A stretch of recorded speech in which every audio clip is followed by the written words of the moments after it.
Salve Tricolor, sejam todos muito bem-vindos ao canal Tricolor Fest. Meu nome é Adalto Farias e no dia de hoje temos mais uma estreia, o nosso programa pós-jogo, que sempre trará repercussão dos jogos do nosso Tricolor. Hoje falaremos um pouco sobre a estreia do São Paulo no Campeonato Brasileiro, que aconteceu no dia de ontem, sábado, contra o Botafogo. Espero vocês depois da vinheta.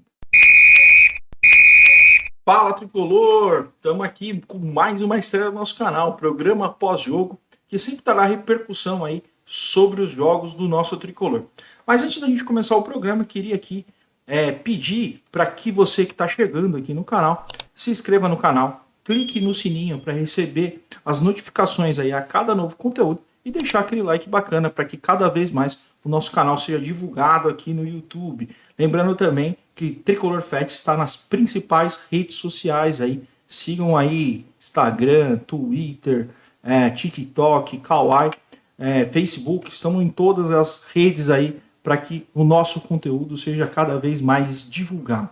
Bom, São Paulo estreou ontem aí no Engenhão contra o time do Botafogo e acabou sendo derrotado no finalzinho do jogo. A gente vai repercutir um pouco aqui da análise, da minha opinião sobre o que aconteceu ontem. Para você que assistiu o pré-jogo, muita coisa já foi dita nesse vídeo, mas a gente aqui vai fazer uma análise um pouco mais profunda do jogo e trazer alguns números aqui para ilustrar tudo o que aconteceu. Primeiramente, queria aí apresentar os gols que foram os gols da partida.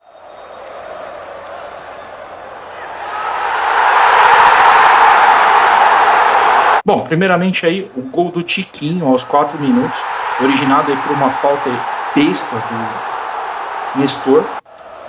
Na sequência aí, o São Paulo conseguiu empatar aos 15 minutos no cruzamento do Rato, bola trombada ali, o Luciano acabou cruzando e o Caleri empatou. De novo aí o gol do São Paulo, né? Bola truncada. E aí no finzinho, Cuesta parou, olhou, mirou e jogou na cabeça do Eduardo ali para dar números finais o resultado do jogo de ontem, da estreia. Bom, vamos falar um pouquinho do jogo. O jogo foi um jogo bem disputado, né? Típico de duas equipes aí que devem brigar pela parte de baixo da tabela. A gente falou um pouco disso no pré-jogo aí, quem pôde acompanhar no vídeo. Eu falei da preocupação aí, São Paulo deve fazer um campeonato para 45 pontos, um campeonato aí que deve brigar na parte de baixo, muito lutando ali pelo não rebaixamento. Eu acho que o Botafogo também briga na parte de baixo ali. Ponto positivo de ontem é que o time já melhorou muito do futebol de terça, né? Também não tinha como ficar muito pior do que a atuação que teve contra o Ituano. São Paulo entrou desligado, o Nestor fez essa falta idiota aí e acabou dando a oportunidade do cruzamento na área. O São Paulo jogou ontem numa linha de 4, diferente do que o Rogério tinha apostado aí desde a volta da temporada depois da eliminação para o Água Santa. Primeira bola que foi cruzada, gol do Botafogo, gol do Chiquinho. Depois aos 15 minutos, né, nessa bola aí disputada e no cruzamento do Rato entre o Caleri e o Luciano, que conseguiram ali na base da força, conseguiram empatar o jogo. E aí o jogo ficou bem truncado, com poucas oportunidades de cada lado, muito disputado ainda ali no meio de campo. O primeiro tempo acabou ali, tem muitas oportunidades, essa foi a verdade. No intervalo, o Luciano sentiu a coxa e deu lugar ao David, né? Enfim, o segundo tempo começou da mesma forma, disputado no meio de campo, sem muitas oportunidades. Rafael não fez nenhuma defesa o jogo inteiro. Rogério foi fazendo algumas substituições, fez a entrada do Alisson na sequência. O David sentiu e acabou dando lugar ao Marcos Paulo. Saíram também Mendes para a entrada do Gabriel Neves, que voltou ao time aí depois de bastante tempo, né? Acabou tendo a oportunidade. E também o Pablo Maia, que acabou entrando no lugar do Nestor. Bem, o time do São Paulo teve poucas chances até os 30 minutos. Quando o Marcos Paulo entrou, o São Paulo teve uma dinâmica diferente. Me surpreendeu bastante. Dos 30 minutos até os 40, o São Paulo criou algumas chances claras de gol. E se não fosse o Lucas Perry ontem, eu acho que a gente teria uma melhor sorte e o São Paulo poderia ter saído com um resultado positivo. Duas jogadas bem interessantes foram feitas nesses minutos. Uma que o Marcos Paulo finaliza para ótima defesa ali do Lucas Perry, e uma outra, uma trama de uma jogada entre o Marcos Paulo e o Caio Paulista. O Caio Paulista saiu na cara do gol, chutou, a bola saiu meio mascada, mas assim, o Lucas Perry também fez uma bela defesa e garantiu o empate até ali. Ainda uma desatenção da defesa do São Paulo.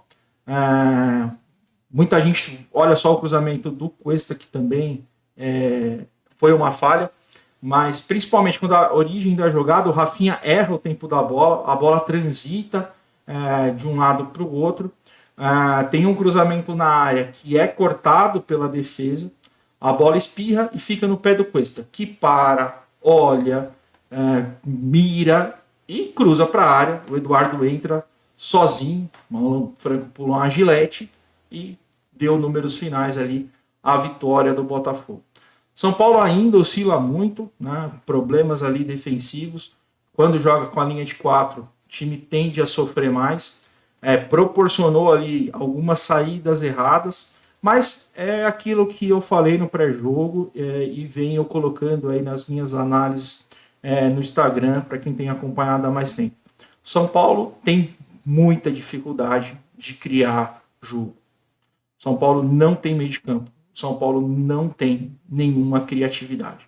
Nestor, Rato, Mendes, Michel Araújo, que chegou agora, não tem dinâmica para conseguir transformar o meio de campo do São Paulo em alguma coisa. O Rogério enxerga o jogo muito um jogo de transição, foi assim que ele conseguiu bons resultados no Fortaleza, mas a gente tem um elenco extremamente limitado e com pouquíssima característica para jogar em transição. É um time lento, né? E aí a gente vai ver aqui alguns números que fazem aí, trazem um pouco dessa análise que eu tenho falado aí no decorrer da temporada. Bom, vamos ver as estatísticas aí do pós-jogo. Então, o São Paulo perdeu aí ontem 2-1 para o Botafogo, e aí começam aí os números que a grande maioria dos treinadores gostam muito de falar, né? Posse de bola do São Paulo, 68% a 32% do Botafogo. Mas qual é o ponto que eu queria destacar referente à posse de bola? Os times que jogam contra o São Paulo jogam com a linha abaixo da intermediária e deixa a zaga do São Paulo armar jogo. Arboleda e Alan Franco, que não tem condições nenhuma de armar jogo, né? E fica aquele roda-roda de um lado para o outro e pouquíssimas jogadas são feitas. Então o São Paulo fica muito com a bola no pé e tem muito passe para trás e para o lado, que não mostra efetividade. É melhor dar a bola para o adversário e talvez tentar sair no contra-ataque, mas que a gente não tem jogadores rápidos, né? Então essa posse de bola para mim ela é mentirosa. Tivemos aí 16 finalizações contra 12, aí eu acho que o São Paulo realmente teve azar no dia de ontem, apesar de não ter jogado um futebol brilhante, teve 2 oportunidades claras de gol e ainda num contra-ataque, numa bola espirrada no escanteio do Botafogo, o Alisson puxou um contra-ataque, ele tinha o Pablo Maia na esquerda, ele acabou tocando no Michel Araújo na direita, o Michel Araújo acabou chutando fraco na mão do PR e desperdiçou. Mas as 2 bolas, tanto do Marcos Paulo quanto do Caio Paulista, foram chances claras de gol que poderiam ter dado um melhor resultado ao nosso São Paulo. No gol aí a gente acertou 8, né, dessas 16 finalizações, também é uma efetividade ruim, metade dos chutes apenas foram no gol. Falando um pouco dos passes, né, é o que a gente fala, o São Paulo troca muito passe, é um time que joga muito com a bola no pé, mas não tem criatividade nenhuma. Por quê? Porque é um time de posse de bola, mas é um time de posse de bola sem profundidade.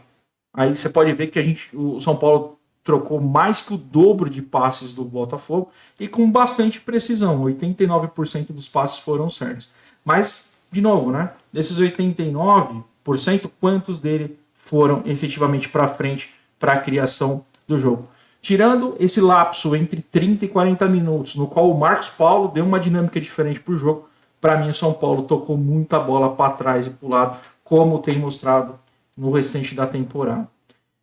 Tivemos 7 escanteios contra 3, aí nenhum tipo de perigo nos escanteios que foram feitos, 2 impedimentos contra 1.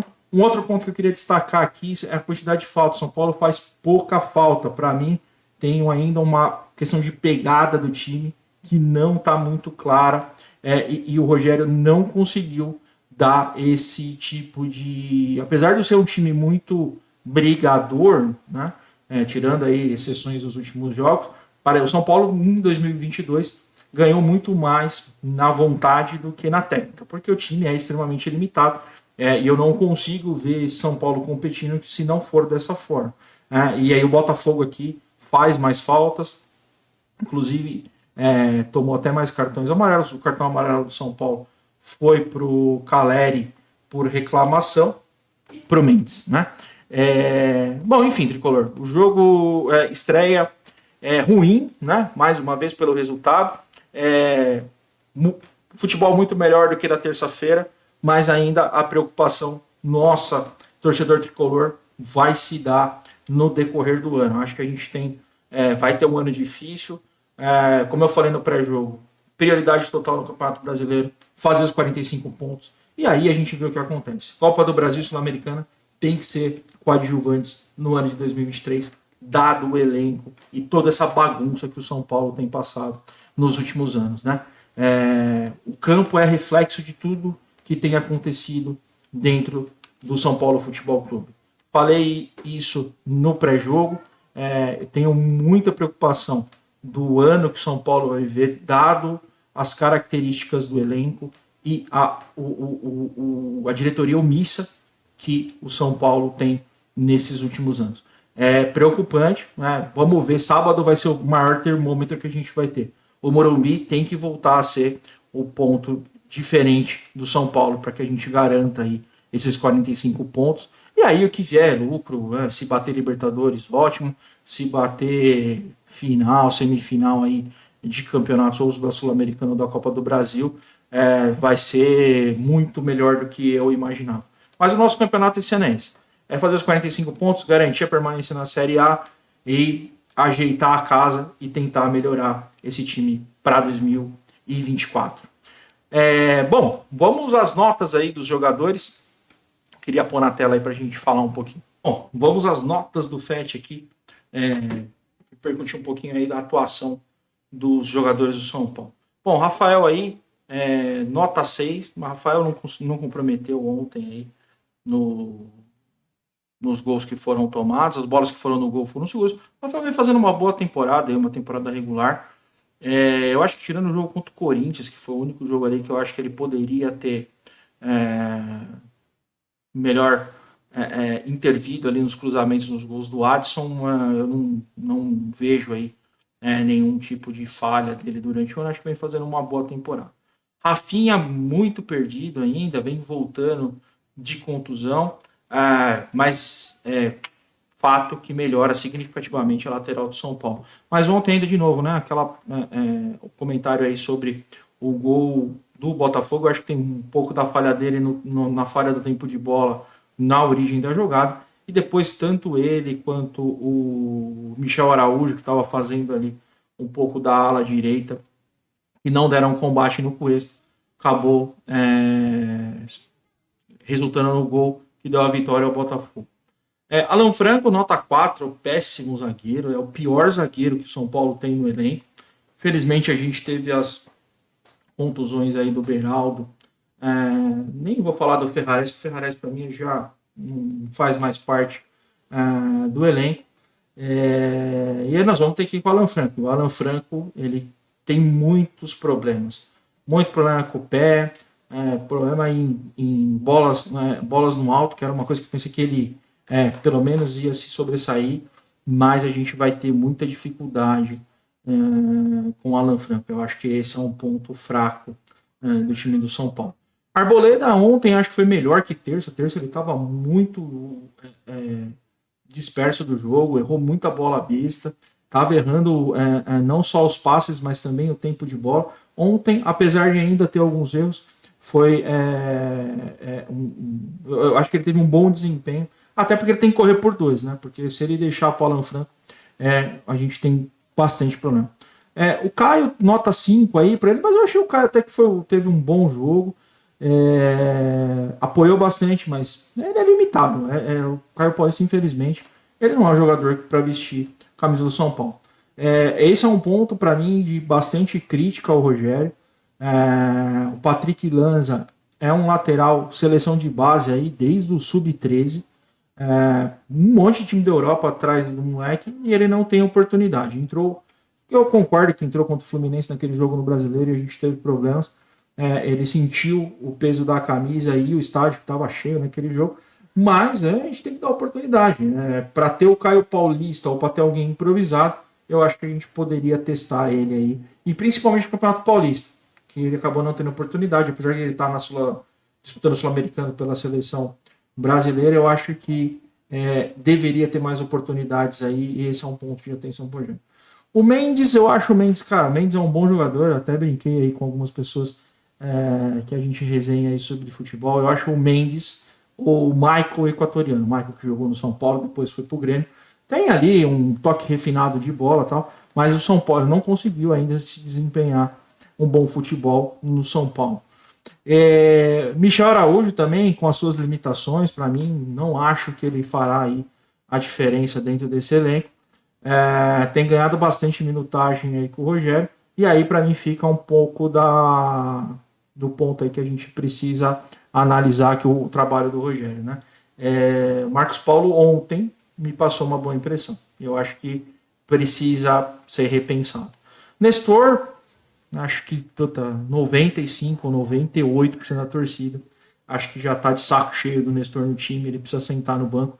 Eu sei que não tem ninguém, né? A gente não tem meio de campo, nosso meio de campo é extremamente limitado, tanto que vinha aí se improvisando o Luciano, mas eu acho que a gente tem que tentar outra coisa. O Nestor não está funcionando, ele não cria, ele não marca, ele só dá passe para trás e para o lado.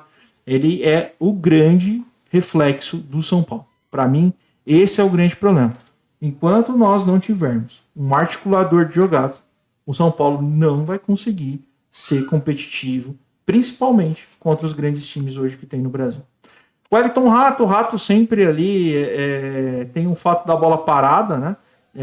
E o gol saiu de um cruzamento dele, né? Ele cruzou a bola, o Caleri se atrapalhou ali, a bola acabou sobrando para o Luciano, que conseguiu tocar de volta e o Caleri empurrar para dentro do gol brigador ali, e que deu. Então o Rato tem essa, assim, eu só não concordo, e boa parte da torcida coloca uma responsabilidade muito grande, que o Rato veio para resolver o problema. O Rato é um jogador mediano, né? Um jogador que até pouco tempo atrás estava desistindo da carreira e por uma luz caiu num clube do tamanho de São Paulo. Então, o Rato é isso. O Rato não vai ser mais que nota 6. Dificilmente nós vamos pegar um jogo que o Rato vai resolver. Mas o Rato, ele é o motorzinho ali, o operário, que num time encaixado, eu acho que ele consegue até ter um bom desempenho. No São Paulo, ele vai sofrer e sofrer bastante. O Luciano também acho que fez um primeiro tempo, ele saiu machucado no primeiro tempo, né, mas fez um primeiro tempo ali, ok, brigou na bola do gol e acho que aí por isso que ele fica com uma nota 6, aí ele foi uma média do time. O Caleri, cara, a gente sem o Caleri, o time cai demais e essa para mim é a principal preocupação, né? Sem o Caleri, o time do São Paulo é um time para cair, esse meu ponto. O Caleri é o ponto diferente desse time, porque ontem, uma das coisas que eu acho que o time do Botafogo tem bem é o setor defensivo. O Adrielson e o Cuesta formam ali uma boa dupla de zaga e o Caleri encheu o saco, né? É difícil jogar contra o Caleri. O cara que vai no Morumbi aí, que assiste o jogo do São Paulo, o Caleri é daqueles centroavantes antigos aí que a gente viu na época áurea do São Paulo.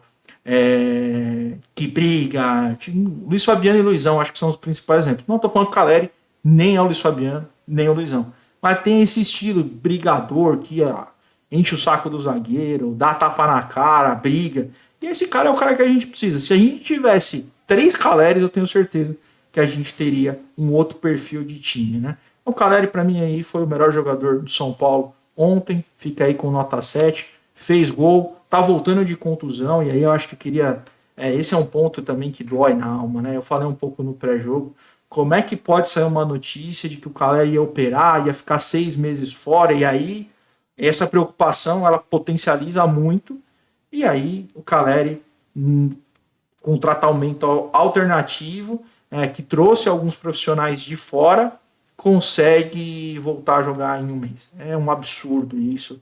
Eu não sei se é erro da imprensa, mas, cara, assim, o São Paulo passou de referência boa para uma referência ruim, né? E o Caleri aí, esse exemplo do Caleri para mim é um dos piores que a gente pode ter. Então, acho que fica essa reflexão aí, torcedor tricolor, porque é complicado. Bom, dos que entraram aí, o David entrou, acabou se machucando, ficando sem nota aí, não fez nada no tempo que teve em campo. O Alisson ali, nota 5, e o Alisson teve talvez a bola do jogo ali quando ele.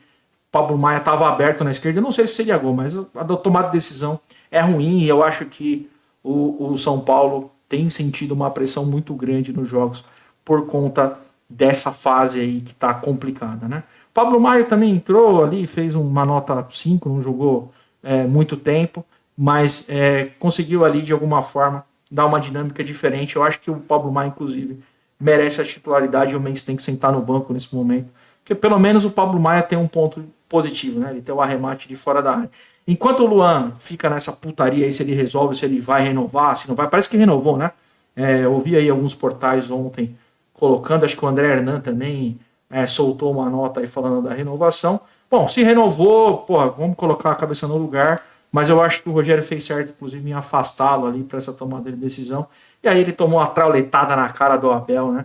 Pô, que aquilo foi fenomenal ali. O cara também se colocar no lugar dele, né? Eu acho que o cara tem que ter um pouco de respeito. Foi treinado, ele cresceu dentro do São Paulo e não pode ficar fazendo leilão, e principalmente para pular o muro, né? Eu acho que Luan aí caiu no meu conceito bastante com relação a isso. Acho um excelente jogador.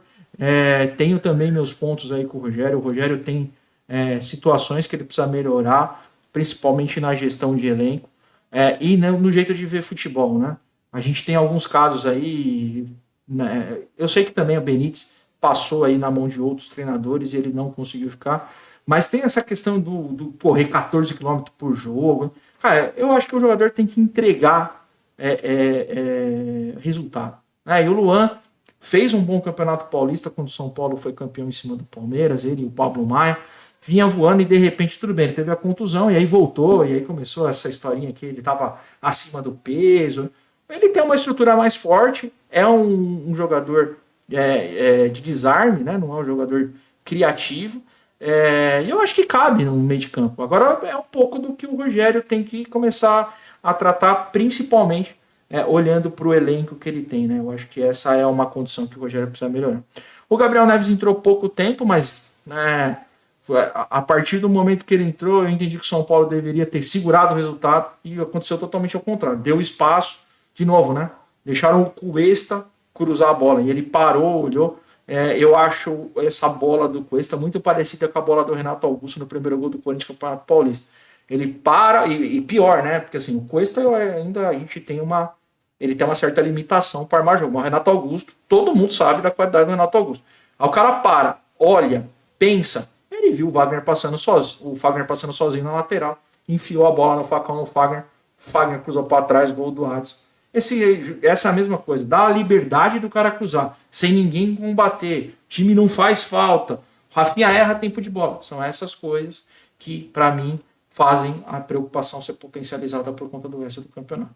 E aí o destaque também, o Marcos Paulo aí entrou bem no jogo, deu uma dinâmica diferente. Talvez aí eu acho que vale uma oportunidade para ver melhor. Não acho também que vai resolver nosso problema, é um jogador problemático. Falei com alguns torcedores do Fluminense aí, eles também reclamam muito do Michel Araújo, muito do Marcos Paulo, não acham nada disso. Mas, dado o jogo de ontem, eu acho que vale a pena o Rogério repensar isso. Beleza? Essas são as notas aí de hoje. Bom, e para fechar a análise aqui, o Rogério deu a coletiva ontem, falou um pouco sobre a falta de sorte do resultado. Eu concordo, talvez se as bolas ali do Caio Paulista e do Marcos Paulo tivessem entrado, São Paulo saía com um resultado melhor no Rio de Janeiro. Porém, a gente não está em fase de aguentar mais isso, né? Tem uma maré de azar, mas o time também não tem produzido nada nos últimos jogos. Acho que o Rogério precisa pensar em alguma coisa diferente, né? Eu já falei aqui minha opinião na sexta, acho que o Rogério perdeu o vestiário. Sou fãzaço do Rogério como jogador, como treinador, eu acho que ele ainda deixa um pouco a desejar. Mas eu também não sei o que a gente teria de melhor. Com certeza, mais São Paulo do que o Rogério a gente não vai encontrar ninguém. Mas se o time realmente não reagir, e acho que sábado que vem contra o América no Morumbi, nós vamos saber o que vai acontecer. Se perder do América dentro de casa, e eu tenho certeza que a gente vai ter um bom público no sábado, aí eu acho que aí o ciclo encerra e a gente precisa pensar em alguma coisa diferente. E o pior pode vir, porque a diretoria vai começar a sentir uma pressão gigantesca da torcida, porque não tem mais o ídolo Rogério Ceni no banco de reservas blindando uma série de problemas que a gente tem. Bom, é isso, Tricolor. Queria convidar vocês aí, amanhã estreia o Boletim Tricolor FET, todos os dias aí às 9 horas, trazendo as principais notícias dos portais digitais do Brasil, atualizando você aí diariamente sobre o São Paulo Futebol Clube. A gente tem jogo terça-feira contra o Porto Cabedelo. Farei o pré-jogo aí, não vai ter pré-jogo com antes, né? Porque para achar um torcedor do Porto Cabedelo deve ser uma dificuldade. Até tentei pensar em trazer aí para a gente meter um portunhol, mas acho que não vai funcionar muito bem. Mas peguei aqui alguns dados. Na terça-feira solto o pré-jogo aí para a gente fazer uma análise do time venezuelano. Pré-jogo contra o América, sábado, São Paulo volta a jogar no Campeonato Brasileiro contra o América no próximo sábado. Teremos pré-jogo com o Ante, já temos convidado aí na pauta. Domingo, estreia do programa Salve Tricolor, aí é um conteúdo semanal que a gente vai ter aqui, e aí vai trazer um apunhado geral da semana, o giro com as principais notícias, análises um pouco mais resumidas dos jogos que o São Paulo teve na semana, e aí alguns quadros mais interativos aí com vocês. Temos as suas glórias vêm do passado, que vai mostrar um pouco dos gols antigos, aí pra gente ter um momento de nostalgia, principalmente aí a minha geração, que viveu boa parte da fase histórica do São Paulo, trazer para essa molecada aí que o São Paulo não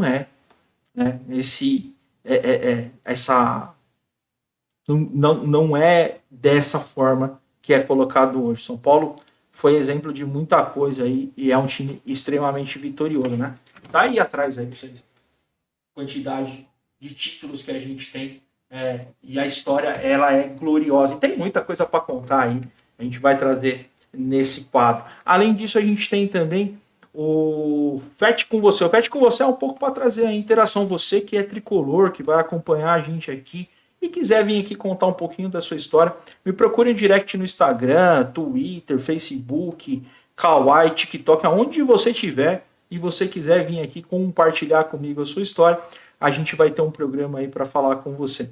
E vamos fazer aí um resumo do pré-jogo, sempre aí, como a gente, dependendo do dia do jogo do São Paulo, vai ter um pouquinho aí do pré-jogo do Ante, para trazer um resumo para você que não conseguiu acompanhar o programa inteiro.